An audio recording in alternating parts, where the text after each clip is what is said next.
तो आज हम पढ़ेंगे क्लास 12th का chapter number 2 the theory of consumer behaviour. और इस वीडियो में हम कवर करने वाले हैं एक बहुत इंपॉर्टेंट टॉपिक जो है प्रीलिमिनरी नोटेशन एंड असम्पशन। इस टॉपिक को हम समझेंगे और जानेंगे कि इसका कॉन्सेप्ट क्या है, क्योंकि पेपर में ये क्वेश्चन पूछा जाता है। आपके कॉम्पिटिटिव एग्जाम्स होंगे इकोनॉमिक्स से रिलेटेड या कुछ भी, तो एक ऐसा क्वेश्चन है जिससे ना आपको क्वेश्चंस पुट अप होंगे और आपको समझ नहीं आएगा कि ये कौन सा टॉपिक था। तो ये भी एक बहुत इंपॉर्टेंट टॉपिक है। Let's discuss. Okay, so in this chapter we will study the behaviour of every individual consumer. इस चैप्टर में हम पढ़ेंगे हर एक बिहेवियर, एक कंज्यूमर का, किसी भी कंज्यूमर का, हर अलग अलग कंज्यूमर का कैसा बिहेवियर होता है regarding consumption of goods and services. The consumer has to decide how to spend her income on different goods. Economist call the problem of choice.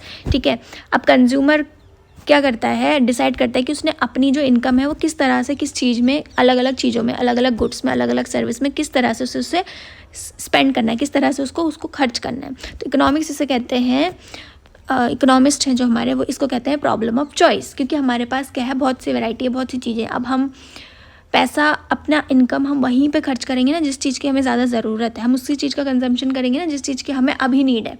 तो most naturally and consumer will want to be get a combination of goods that gives her maximum satisfaction. What will be the best combination.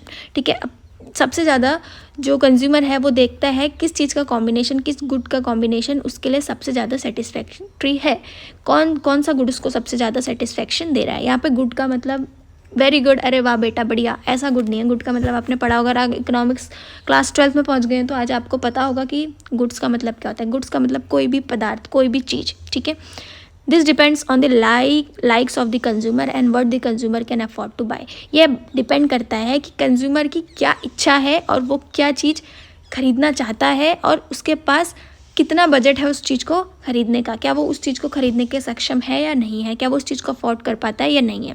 The like of the consumer are called the preferences. अब preference कहते हैं ना, ये मेरा preference नहीं है but I want to buy this is my preference because this, I want to buy this product because this is my preference. आपने सोचा होगा ना कि आपका प्रेफरेंस क्या है। देखो, आपके पास दो चॉइस है कि एक आपके पास रेड ड्रेस है, एक आपके पास येलो ड्रेस है। अब मुझे आप बताओ आपका प्रेफरेंस क्या है, आपको कौन सी अच्छी लग रही है। तो ये क्या हो गई, प्रॉब्लम ऑफ चॉइस। अब आपके पास दोनों कलर अच्छे हैं बट आपका प्रेफरेंस क्या है।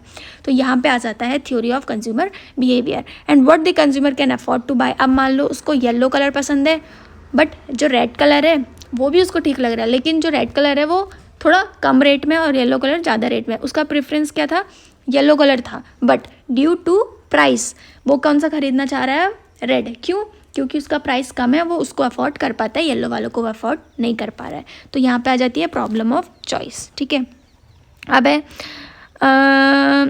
And the income of consumer. This chapter two different approaches that explain consumer behaviour. First, यहाँ पे दो अप्रोचेज हैं, दो पार्ट्स हैं, दो तरीके हैं हम बोल सकते हैं। फर्स्ट है cardinal utility analysis and second है ऑर्डिनल यूटिलिटी एनालिसिस। ठीक है, इस चैप्टर में हम दो चीज़ों के बारे में पढ़ेंगे but for this video we will discuss what is preliminary notation and assumption. ठीक है, तो यहाँ पे हम पढ़ेंगे कि ये क्या होता है। Consumer in general consumes many goods but for simplicity we shall consider the consumer choose problem in a situation. ठीक है, choice problem in a situation. तो कंज्यूमर जनरली बहुत से गुड्स कंज्यूम करना चाहता है, लेकिन हर सिचुएशन में, हर जगह पे वो देखेगा कि कौन सा गुड वो बाय कर पा रहा है, कौन सा गुड वो बाय नहीं कर पा रहा है। यहाँ पे वो क्या करेगा, कॉम्बिनेशन ऑफ गुड्स बनाएगा। ठीक है, तो यहाँ पे दो तरीके, where there are only two goods, जहाँ पे सिर्फ दो गुड्स होंगे, वहाँ पे दो ही होंगे। जैसे कि मान लो यहाँ पे एग्जाम्पल दिया है मैंगो और बनाना का। ठीक है, बोला है any combination of the amount of the two goods will be called a consumption bundle और इन शॉर्ट अ बंडल। अब आपको आगे एग्जाम में व्हाट इज बंडल आप लिख देंगे the combination of goods and services, not a service, the combination of goods in two different ways और in two different entities, this is called the combination. या फिर कुछ भी, हम इसको क्या कहते हैं, कंजम्पशन बंडल या फिर simply bundle. In general, we shall use the variable x1 to denote the quantity of bananas and x2 to denote the quantity of mango. अब यहाँ पे बोला गया है in the economics term कि हम x1 वेरिएबल को हम यहाँ पे डिनोट करेंगे किस चीज़ से सॉरी, यहाँ पे x1 को हम डिनोट करेंगे क्वांटिटी ऑफ बनाना, बनाना को हम x1 कह रहे हैं और x2 हम कह रहे हैं क्वांटिटी कितनी मात्रा में मैंगो है। तो x1 and x2 can be positive और ज़ीरो, ये पॉजिटिव भी हो सकते हैं और ज़ीरो भी हो सकते हैं। तो आपको आ जाएगा प्रीलिमिनरी नोटेशन एंड एजम्पशन। आप इस थ्योरी को लिख के यहाँ पे ना एक ग्राफ बना के भी आप दिखा सकते हैं कि x1 and x2 is equals to 1 और 0, आप ऐसा भी लिख सकते हैं और आप ऐसे थ्योरी में भी लिख सकते हैं। तो ये ना बहुत अच्छा रहता है, जो एग्जामिनर होता है वो ये देख के, ये ग्राफ्स वगैरह, ये जो नंबर्स वगैरह ये देख के ना बहुत खुश होता है। टीचर्स जो होते हैं उनको लगता है हाँ भाई इसको आता है, कुछ तो आता है। तो ये बहुत अच्छा तरीका है पेपर में लिखने का और अपने आंसर को एक्सप्लेन करने का, क्योंकि आपका आ गया व्हाट इज़ पेपर में, व्हाट इज़ कंज्यूमर बिहेवियर। अब आप 1-2 लाइन में देखो, मतलब तो सिर्फ 2 लाइन का होता है, लेकिन पेपर में नंबर लाने के लिए क्या चाहिए आपको, उस चीज़ को एक्सपेंड करना आना चाहिए ना। अगर आप एक्सपेंड तभी कर पाएंगे अगर आपका कॉन्सेप्ट क्या हो, क्लियर हो। अब दूसरा है x1 and x2 would means the bundle considered x1 quantity of bananas and x2 quantity of bananas. x1 and x2 क्या है, एक बंडल है जिसके अंदर क्या है, x1 क्वांटिटी ऑफ बनाना है और x2 क्वांटिटी ऑफ मैंगो है। तो हम ये कह सकते हैं जो x1 है वो हमने बनाना को दिया है और x2 है वो हमने किसको दिया है, मैंगो को दिया है। जब हम x1 और x2 को मिला दे रहे हैं तो वो एक बंडल बन जा रहा है, उस बंडल को हम कह रहे हैं x1 and x2 bundle of banana and mangoes.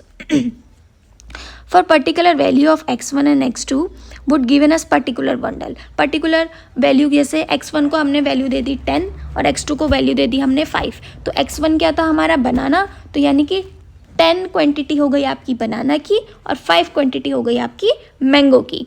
तो ये आपका कॉन्सेप्ट था प्रीलिमिनरी नोटेशन एंड एजम्पशन। तो अगर आपके पेपर में आता है थ्योरी ऑफ कंज्यूमर बिहेवियर तो आप को 1-2 लाइन में नहीं लिखना है, अगर आप उसको डिस्क्राइब करेंगे तो आप उसमें ये लाइन भी ऐड कर सकते हैं, प्रीलिमिनरी नोटेशन एंड एजम्पशंस भी आपका थ्योरी ऑफ कंज्यूमर बिहेवियर में आता है। पेपर में ये भी आ सकता है what is preliminary notation and assumption. तो आपको अगर ये कॉन्सेप्ट क्लियर होगा x1 एंड x2 वेरिएबल्स का, तो आप बहुत अच्छे से एग्जाम्पल्स, वहाँ पर ज़रूर नहीं है बनाना मैंगो का, तो आप कुछ भी एग्जाम्पल दे सकते हो।